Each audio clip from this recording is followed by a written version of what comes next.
Ես ողջունում եմ մեր սիրելի ուսանողներին և իրենց տեղեկացնեմ նաև, ինչպես պատգամավորներին, որ նիստերից մեկի ընդմիջմանը պարոն Հակոբ Մովսեսը ինձ առաջարկեց, որ ես ևս իրեն քննեմ։ Ես ուսումնասիրեցի առկա բոլոր նյութերը, փաստարկները, հակափաստարկները և որոշեցի Հակոբ Մովսեսին դատապարտել ցմահ ազատազրկման։ Ինչու՞։ Որովհետև մեր պետությունը բժշկին քիչ է վճարում, մանկավարժին քիչ է վճարում, բոլորին քիչ է վճարում, որ խնայված միջոցներով վճարի նաև ՀՌՀ անդամներին, այդ թվում Հակոբ Մովսեսին, որ իր գործը ջանասիրաբար կատարի, չխախտի սահմանադրությունը, իսկ նա վերցրել և համարձակվել է կարծիք արտահայտել քաղաքական ուժերից մեկի վերաբերյալ, խախտելով այս և այն հոդվածները, այս և այն օրենքները, իսկ որ ամենավտանգավորն է, գուցե նաև սահմանադրությունը։ Հակոբ Մովսեսը որպես արդարացում նշում է, թե կարծիք արտահայտելու պահին պաշտոնից բխող գործով չի զբաղվել, բայց դա արդարացում չէ, ավելի ճիշտ այդ արդարացումը ընդունելի չի։ Հակոբ Մովսես, իսկ դուք վստահ եք, որ եթե այս հարցը Հայաստան խմբակցությունը չբարձրացներ, դուք չէիք շարունակի կարծիքներ արտահայտել նույն կուսակցության վերաբերյալ, ՀՀԿ-ի վերաբերյալ, ՀՀՇ-ի վերաբերյալ, ինչու չէ նաև քաղաքացիական պայմանագրի վերաբերյալ։ Եվ իհարկե, եթե հայ հեղափոխական դաշնակցությունը ճիշտ ժամանակին վրա չհասներ, ապա հավանականությունը մեծ է, որ Հակոբ Մովսեսը շարունակեր խախտել այս կամ այն հոդվածները, այս կամ այն օրենքները։ Հակոբ Մովսեսի փաստաբաններն ասում են, թե հանրությունը առողջ խոսքի սով ուներ և դա իմանալով այսօր այստեղ մեղադրյալի աթոռին նստածը որոշել է կարծիք արտահայտել։ Բայց արդյոք Հակոբ Մովսեսը ուներ նման իրավունք։ Իհարկե չուներ,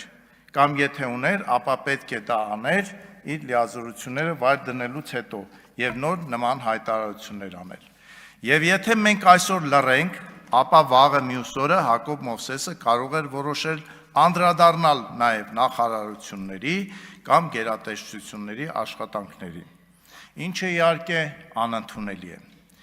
Ընդհանրապես օրենքի խախտումն անընդունելի է։ Անշուշտ Հակոբ Մովսեսը կարող է ասել, թե այսքան գիրք եմ գրել, այսքան գործ թարգմանել, մի կարծիք արտահայտելու իրավունք չունեմ։ Ոչ, պարոն Մովսես, չունեք,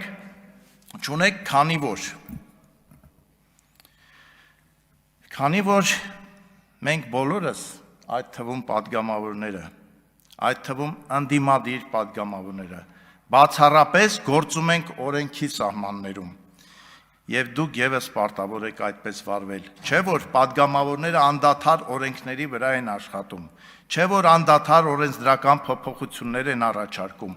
ակտիվորեն մասնակցում են նիստերին, չեն բացակայում, հաճախ չեն լքում դահլիճը, չեն մոռանում մասնակցել կառավարության հետ հարց ու պատասխաններին, հայրենիքի համար զոհված հերոսների հարգանքի տույժ սահմանելու օրվա ընդունմանը միաձայն կողմ են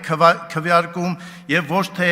դեմ անհեթեթ պատճառաբանություններով, մշտապես հանդիպում են ընտրողների հետ և ոչ թե իրենց համակիրների ու ընկերների հետ։ Պարոն Մովսես, համաձայն չեք, որ այս իրավիճակում դուք նման կարծիք արտահայտելու իրավունք չունեք, քանի որ որևէ քաղաքական ուժ, հատկապես խորհրդանում ներկայացված ուժ, քաղբանտարկյալ չի համարում նրանց, ովքեր մարդկանց ստորաբար վիրավորում են։ Այդ փաստը դուք հաշվի չեք առել։ Այս վեհաշուկ միջավայրում և մթնոլորտում ձեր քայլը անընդունելի է, հատկապես երբ դուք չեք բողոքում, որ աշխատավարձ և պարգև եք ստանում։ Մինչդեռ ոմանք ստանում են և բողոքում։ Հասկանում եք, պրիմիտիվ տակտիկա է, դուք դրան չեք տիրապետում և այդքանից հետո ուզում եք, որ խորհրդանը ձեզ արդարացնի։ Լավ չի։ Միթե գլխի չեք ընկնում, որ դուք ևս պետք է ստանաք և անդադար բողոքեք։ Անկեղծ ասած, Հակոբ Մովսեսից մեղադրյալ դուրս չի գա։ Այսօր էլ միտեղ սխալ կատարվեց եւ շարունակվեց։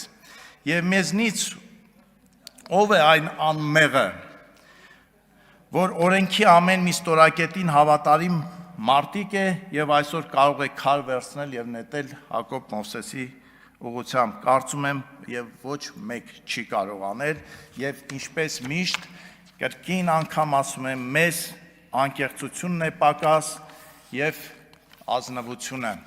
Մեզ պակասում է նաեւ այն, որ մենք այդպես էլ հետևություն չարեցինք, թե ինչու եղավ պատերազմը, աղետը ու կործանումը, ուզում ենք ապրենք այնպես, ինչպես ապրել ենք մինչև պատերազմը։ Այսպես չի կարող լինել եւ ես ձեզ վստահեցնում եմ, որ որևէ մեկը թույլ չի տա, որ մենք այդպես, եթե հանկարծ փորձենք այդպես ապրել, ինչպես առաջ ենք ապրել, ապա Շնորհակալություն պարոն Նազարյան, Հերիկնաս Տիգրանյան, չէ, Հասոն, նայեցի չգտա ձեզ։